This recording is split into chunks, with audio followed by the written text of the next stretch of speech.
This is Green Street, the environmental health show, greenstreetnews.org, Patti and Doug Wood, and our worldwide network of scientists, medical professionals, reporters, authors, and others involved in environmental health, all here every week to keep you up to date on what you need to know to keep yourself and your family safe and healthy in this increasingly toxic world.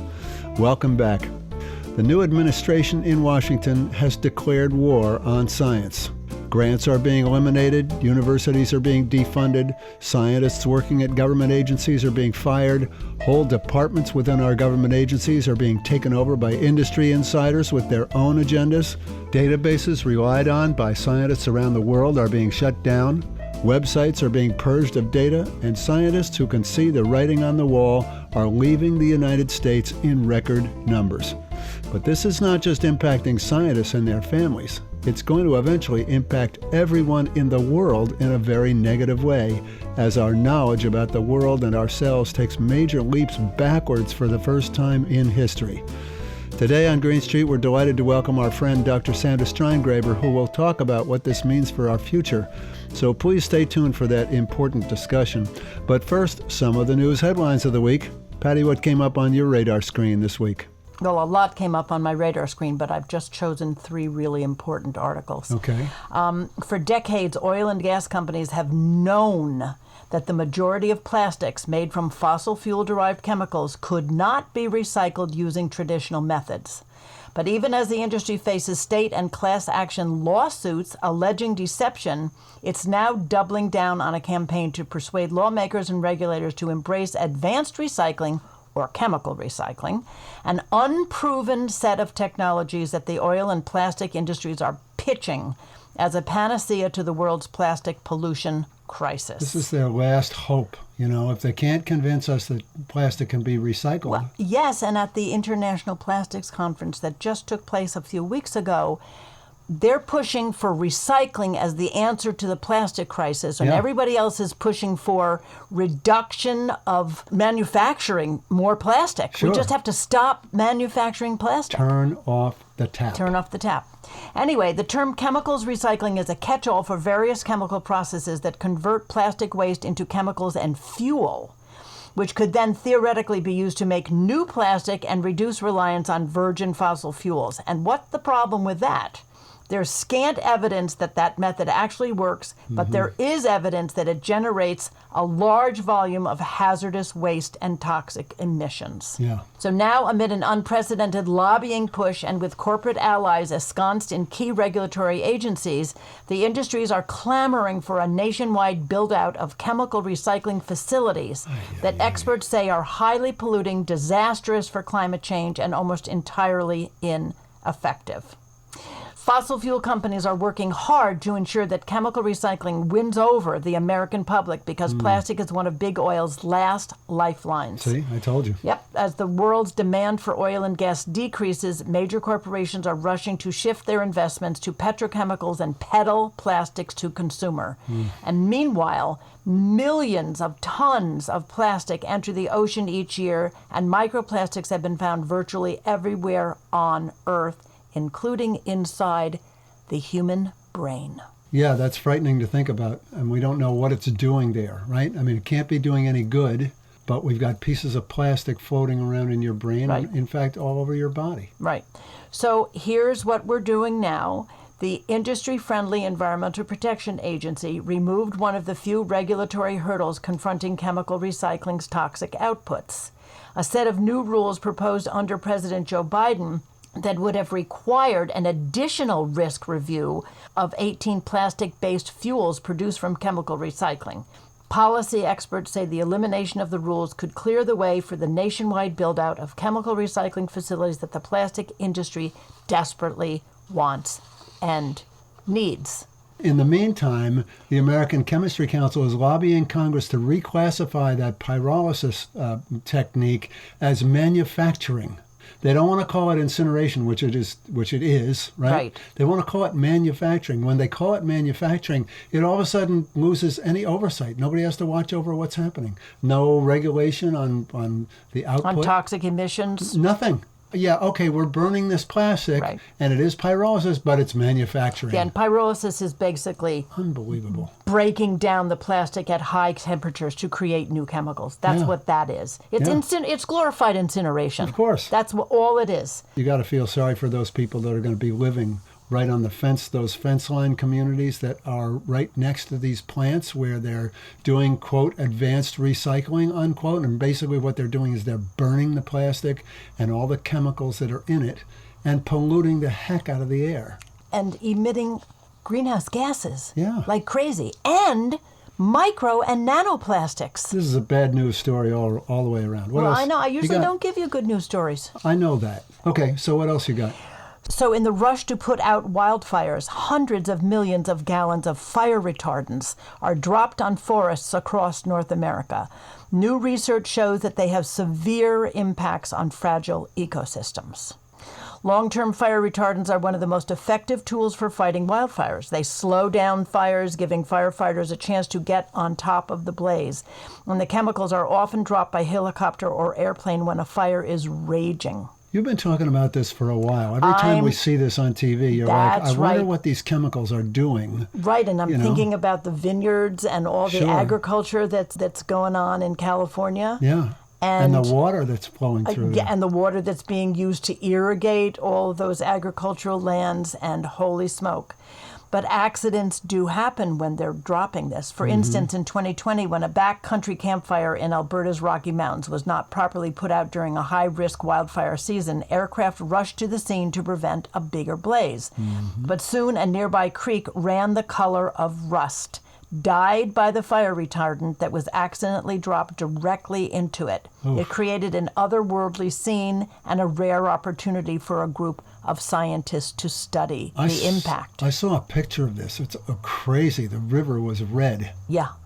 The scientists were particularly interested in phosphorus, which is a main ingredient in the retardant that is also a key fertilizer in agriculture.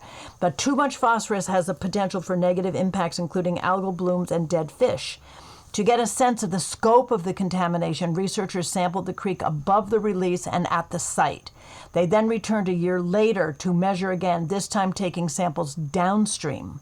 Their peer-reviewed results, published in June in Environmental Science and Technology, showed a lasting impact from the release as the phosphorus clung to the sediment and traveled far downstream, contradicting previous studies that suggested that retardants quickly wash away and dissipate. In fact, the scientists found that the phosphorus became even more concentrated downstream over time. Another study published months earlier from U.S. researchers showed another impact from retardants, and that's the potential for heavy metal contamination. Cadmium, one of the heavy metals found in retardants, is a known carcinogen that can impact aquatic and human health. Yeah, cadmium is dangerous. Yeah. Yeah, absolutely. So there were 259 reported accidental drops of firefighting chemicals into U.S. waterways between 2012 and 2021. Well, you know, accidents happen, but that stuff is really toxic. Yep. But what do you Okay. do? Caught Yeah, between I a was rock going to and a hard say, place. what else are you going to do? You need the firefighting chemicals because they do slow down the progression of the fire. Mm-hmm. But you got to be more careful that they don't get into places they're not supposed to be. Mm-hmm. All right, what else you got? 5 years after the Indian Point nuclear power plant started shutting down, the company charged with dismantling the plant says it could still be restarted at an estimated cost of $10 billion. I heard about this. This is nuts. Yeah. Reviving the 2,000 megawatt nuclear plant would require overcoming the long-standing and widespread opposition to having a nuclear power plant in such close proximity to New York City. Duh. Political and financial support would also be needed from the administrations of Governor Kathy Hochul and President Donald Trump. Kelly Trice, president of Holtec International, which is currently decommissioning the Indian Point plant, said, quote, "I'm getting so many people asking me from New York if this is possible, and the answer is yes." Good Lord. Holtec's hint at reopening the plant comes amid increasing openness to nuclear power in New York, especially from Governor Hochul. Mm-hmm. Nuclear is also one of few areas of alignment on energy policy between the governor and the White House. With the Trump administration blocking offshore wind and slashing support for renewables, the New York City region has limited options for new energy sources amid growing affordability concerns and a greater demand for power. The shutdown of Indian Point in 2021 led to increased emissions as gas plants ramped up to replace the lost power, and renewables have lagged behind. Well, excuse me, renewables are lagging behind because we're cutting support for them left and right. That's right. Consumers were also left more exposed to volatile gas price swings. The closure pushed electric bills up as much as $300 million more for electricity in 2022 alone, according to a conservative-leaning think tank. A transmission line to bring 1,250 megawatts of Canadian hydropower to the city is set to be completed next year, addressing some reliability concerns. Gas prices have also dropped, eliminating potential savings from keeping the plant open. Other shuttered nuclear plants in the U.S. are being revived to keep the lights on and data centers humming as demand for electricity ramps up. Holtec is restarting the Palisades plant in Michigan with significant state and federal financial support. Constellation is bringing back 3 Mile Island in Pennsylvania in a deal to supply power to Microsoft's data centers. And NextEra is also considering repowering a plant in Iowa. Hochul has been focused on new nuclear in upstate New York, directing the state's power authority to build at least 1 gigawatt. She has bemoaned the increased emissions after losing Indian Point, saying there should have been better planning. Well, there should have been better planning in the first place, not to put it, so close to New York City. 100%. And nobody's talking about the nuclear waste. Yeah. Where is it going? Can't do anything about it. It's the unsolvable problem. That's right. All right. Well, that's uplifting. Thanks, Patti. You're welcome.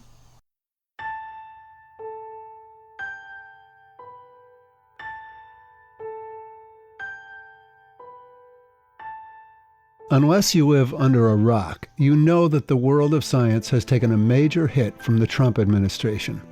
Almost every newscast contains another story about some government agency or department or university research center whose funding has been cut in the name of efficiency or getting rid of waste, fraud, and abuse.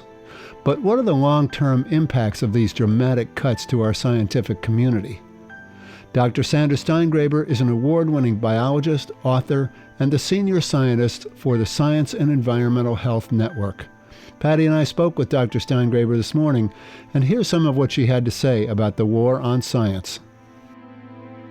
Well, I can look at this from a variety of viewpoints. I was once a scientist who had grants to go off and do basic research. Currently, I serve as science in the public interest, which means I compile all the science that other people do and translate it into plain English and make it available to people in communities who need to know the science on a particular topic. Maybe they're fighting a pipeline. Maybe they have a toxic facility that's being planned for their community and they want to know how many kids will get asthma. And I can help them figure that out by doing the research for them. So I'm reliant on the science that gets done. And then also along the way, I have served on advisory committees, and I was once part of a group that worked with the Department of Defense, actually, in giving away taxpayer dollars to fund breast cancer research back in the Clinton administration days. So I've seen how that process works as well. So we can just start with the headlines of this week, I think, which is September 10th, a judge in the district court in D.C. ruled that the Trump administration can indeed go ahead and purge National Science Foundation grants worth over $1 billion. The scientists and their various associations had filed a legal challenge to those cuts, which happened sort of under the Elon Musk Doge early days of this administration. And they are pursuing redress of grievance through the courts and had asked that in the meantime, while their court case goes through, could we still have that money that was given to us by Congress? And the court just ruled, no, actually, you can't. So a lot of science that was in progress is now going to stop. And so that's just kind of the latest example across various agencies that include as you say, the Environmental Protection Agency, the National Institutes of Health, and so on. And so there are wide-ranging consequences for that, not only for basic science, but also for those of us who work sort of at the intersection between science and policy. So those of us who bring the science to our political decision makers to make rules and regulations or figure out what our policy should be about certain things, whether or not health insurance will pay for a colonoscopy under the age of 35, right? That depends on the science of colon cancer. And there's all kinds of things that listeners may not realize comes out of the National Science Foundation, which is now 75 years old. It's started in 1950 to kind of locate the United States as the world's leader in science. And like all of our knowledge about organ transplants, for example, comes out of research that was funded by the National Science Foundation. So if you're a person who has organ donor stamped on the back of your driver's license, know that the ability to harvest your organs and give them to somebody else and save lives after your death, that all came from basic work from an organization who's just got their completely devastated, right, in terms of the budget. This is all being done under the guise of creating more efficiency, right? But it's being not done right. It's just budget cuts. Yeah, right? but that's not the only purpose here. Our only purpose is not just to save money. Well, that's I mean, speaking of what they're claiming, right? They're claiming to save money, but it is, in fact, an existential threat to the practice of science altogether and an actual blow more largely to higher ed altogether. So it is possible to look at this as a kind of war on knowledge itself. But also, I just want to point out that American Sign Language is something that was created through National Science Foundation funding. And so the specific attack on the National Science Foundation was not only to just save money by cutting the budget, but also, remember, to get rid of diversity, equity, and inclusion. Yep. So there were grants very specifically targeted so that people who can participate in the scientific process aren't just white men, that they're given to women, they're given to minorities, they're given to disabled people. So you might wonder, okay, too bad for the disabled people, but the reason that science can be so brilliant and solve so many different problems is when we have a diversity of brains bringing their own lived experience to bear. So you can't fund research on American Sign Language unless you include the community of the hard of hearing and the deaf, right? So This is why DEI is really important, and the kind of research that the NSF funds is meaningful to our lives.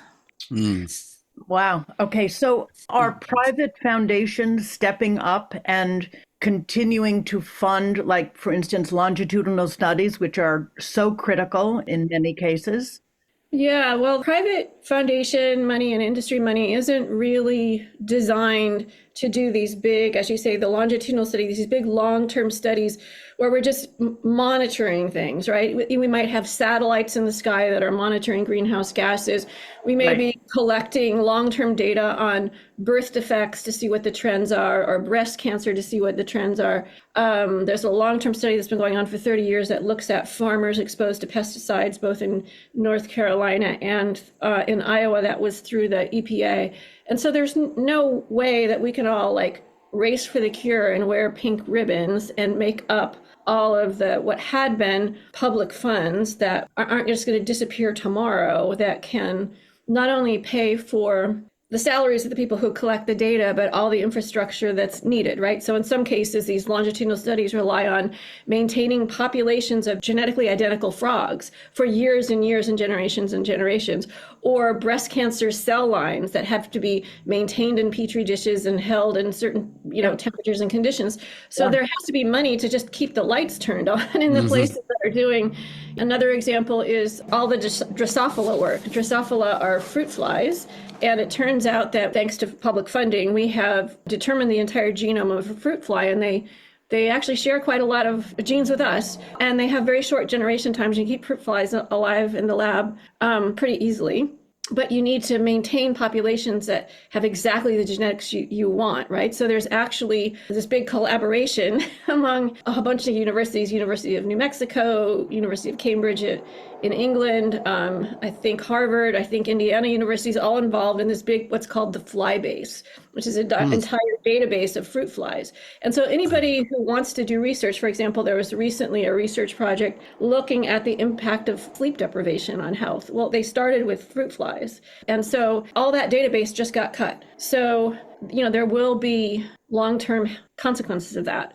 Another database that I use on a daily basis, well, on a regular basis, is from part of the NIH called the National Institutes for Occupational Safety and Health, the FOG database, which is fatalities among oil and gas industry workers. That's now frozen or dead. So we were looking all the time to see, since I do research on fracking, to see what's going on with workers in the field, because oftentimes they're the canaries in the coal mine. Like, I'm interested in thinking about health impacts on people, pregnant women, old people, children who live near fracking sites.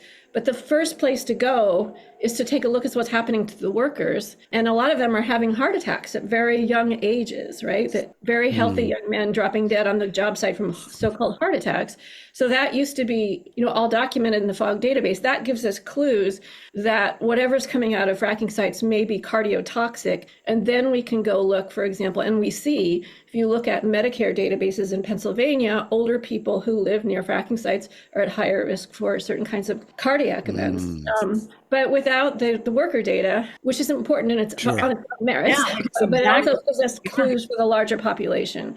So that's one, the FOG database is one database that's now gone that I myself relied on for my own research. So I have to ask, and I was hinting at this before, the influence of industry over the kinds of cuts that are being made, or do you feel that it's just across the board without regard to whose industry is involved? Well, I don't know what kind of machinations are happening behind the scene, but what I can say historically is that there was a time before the National Science Foundation, before these big investments in public science with public taxpayer dollars, which is really kind of a Cold War project, right? After World War II, the US participated in all kinds of the race to the space, with the Soviets being one, but also it just emerged as a scientific superpower. That's what we felt we could lead the world in doing. And so prior to that, a lot of basic research was funded by industry, right? And you see, looking back, the effects of that. The lead paint industry dominated the funding of research on the impacts on children's health of exposure to lead paint. And so for 50 years, between 1920 and 1970 or so, the industry kind of held sway in that world. And they ended up saying wild things, like it's not lead that makes kids stupid, it's that stupid kids eat lead paint, right? So, and they design studies, what we call inconclusive by design, right? So you design a study with a sample size and a statistical way of analyzing the data, that there's no way, even if there's a really egregious health harms, that it's going to show up in the data. And of course, the one that's probably more familiar to listeners is the tobacco story. Like, the tobacco industry used to do a lot of basic research on the impacts of tobacco. They had monkeys and mice smoking cigarettes in cages, and so it always showed no harm, right? And it really wasn't until there was a public investment in objective science from the federal government that we made the connection between smoking and lung cancer, and we made this connection between lead paint exposure and destroying the brains of kids.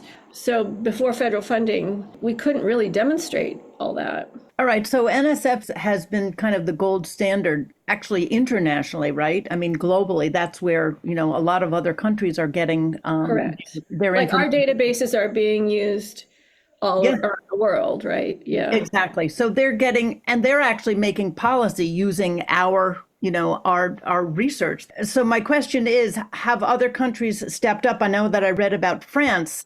Do you have a handle on what's going on in the rest of the world, the rest of the scientific research world? Well, we're definitely seeing a brain drain among U.S. scientists. So some of our most accomplished and finest scientists are simply leaving for Europe or Canada. Yeah. And in fact, there's a recent survey of scientists, and 75% of U.S. scientists said they were considering leaving the country. So that was shocking to me. Already there have been, I think, 70,000 scientific jobs lost. So all of those federal scientists are now looking for work, and some of them are going to industry, and some of them are going abroad. Wow.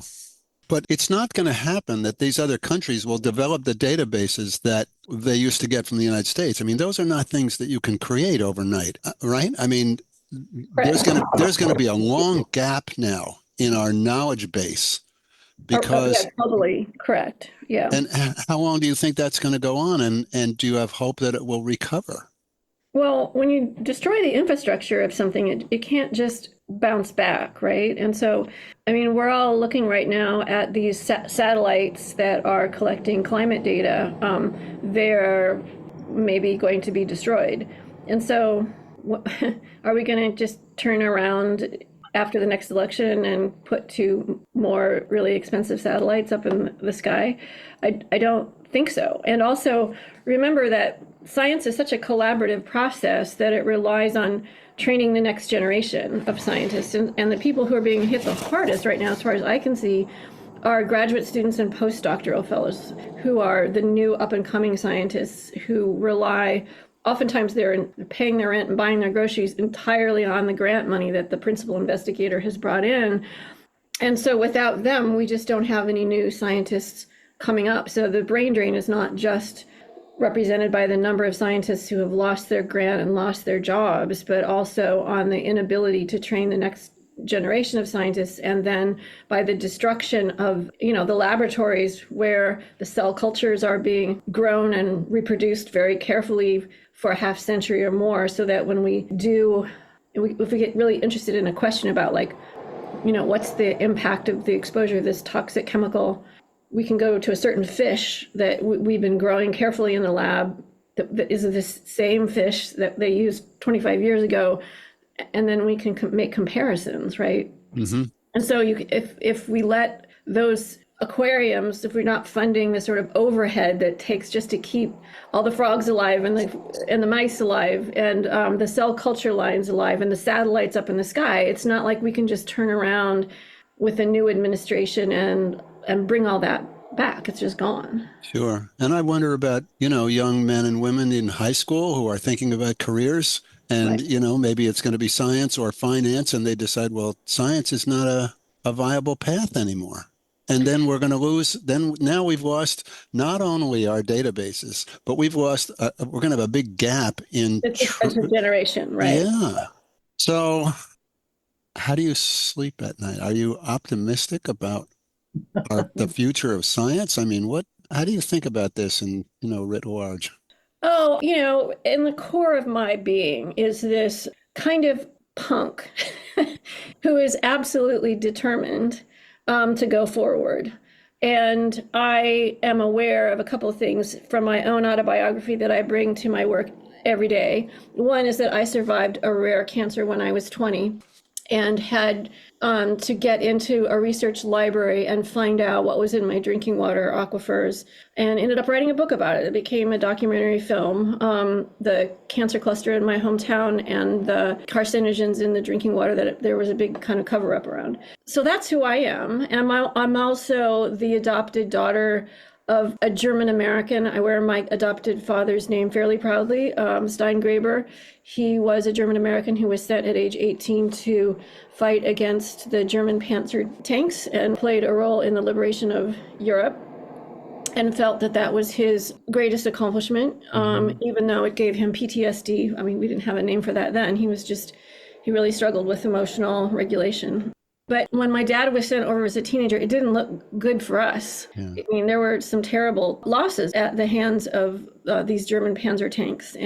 But the idea is that you have to do the right thing no matter what the circumstances are. And for my father, playing a role in defeating fascism meant that, if you're called to do that, you just do it, no matter what the odds look like. So I kind of take that as my ethos, right? So that I will always be a warrior for science.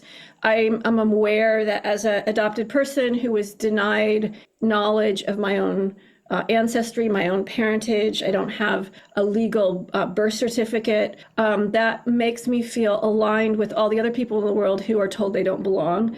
And it also, I'm active in the adoptee rights movement, trying to make adoption records available to us and get rid of all the secrecy and deception in the adoption practice. But I also bring that same perspective to my work as a scientist, meaning that there needs to be right to know about toxic databases.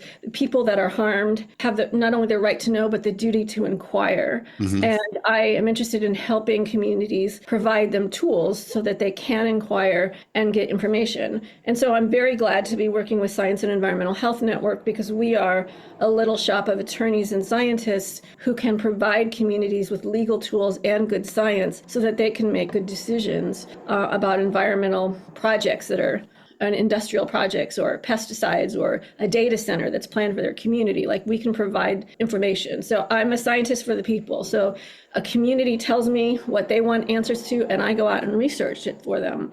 But I can't do my work unless the basic science is funded and I have access to those results, including, as Patti mentioned, these long-term longitudinal studies, which show us what the trends are. I mean, there's just so many things when I go through and find out what's being cut and what we're losing. I mean, we're talking about not like funding that asks what is going on with tobacco use among Gen Z, right? What do we know about mental health in teenagers? I mean, all of that is stuff that is, if you think you know anything about that, or you read something or you heard something on the radio, it's because of research that was funded by our taxpayer dollars. Like, what should you do if you think you're having a stroke? Right? That's all things that were figured out through massive public investment through the agencies that we're talking about. And people use it every day. Dr. Sandra Steingraber, award-winning biologist, author, and the senior scientist for the Science and Environmental Health Network, talking about the Trump administration's war on science. You can learn more about Dr. Steingraber and her work at our program website, greenstreetnews.org. That's going to do it for this edition of Green Street. Patti and I will be back next week with another edition of the show. Thanks for listening.